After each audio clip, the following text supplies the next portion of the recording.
We just like to think of the good. We like to think of the nice, happy stuff, the love and the romance and all the success that can come from that.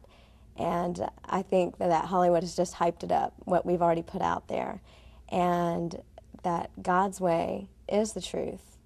And that the deceiver's done a great job of trying to overshadow that. Because Hollywood's approach is all about how you look, isn't it? Hollywood's approach is all about how you feel. Hollywood's approach basically is what can you get? And when you want to get and they want to get, guess what happens? Conflict. It's based on two selfish, immature people trying to impress an image cast and act like something they're not to attract someone to have something that doesn't exist. And they play the game only to find there's a reality. You know what that is? That's Hollywood. You know what that is? Pretend. You know what that is? That is deception. You know what that is? You are being suckered and you are being deceived and you are buying in and you are filling your mind with songs and videos and books and TV messages that are telling you something that is a non-reality, and it doesn't work. When are we going to wake up? When are we going to wake up? We keep doing the same thing over and over and over with the same results.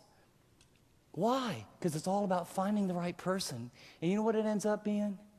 It ends up being all about you.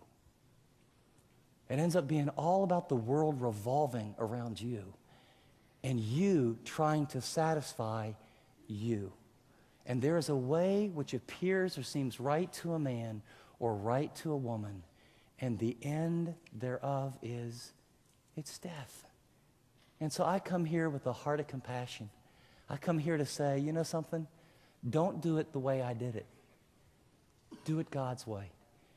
You can have what is so awesome and so good, but I'm going to tell you on the front end, it's going to be harder. You will be swimming upstream. But man, you can be loved and you can love in ways and at depths that are unimaginable. And with that comes, at the right time and the right way, a sexual intimacy that isn't some sort of one-night stand, and there's no shame and there's no all the baggage that comes with it. It's about communication and exaltation and worship and intimacy the way God intended. He created it. It's a great thing. Many of you sitting in here thinking, I don't know if I believe in marriage. I want it. I long to be loved, but you know something? It didn't work for my parents. Didn't work for my sister. Didn't work for my best friend. And so what happens? We got a generation of men that are afraid to make a commitment. We have a generation of women who are saying, I don't know if I want it. And it's a catch-22, isn't it? Isn't it hard? Because part of you long for this relationship, but when you look at how marriages are playing out, and not outside the church, but inside the church, you say, whoa, I want you to know you can be the exception. You can be the exception when you focus not on finding the right person, you become the right person. You focus not on falling in love, you focus on walking in love. You focus not on fixing your eyes on this person, that they're going to be the answer to your life. You fix your eyes on God and say, use this relationship to make us both like Christ. And then step number 4, God's way, is when this fails, not if it fails. When it fails and you have a fight, things go south, you repeat and go back up to step 1, 2, and 3.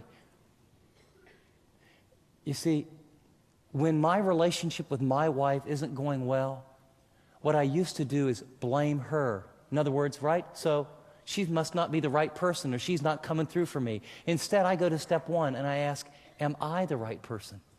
Am I becoming the man that she needs? Do you see the difference?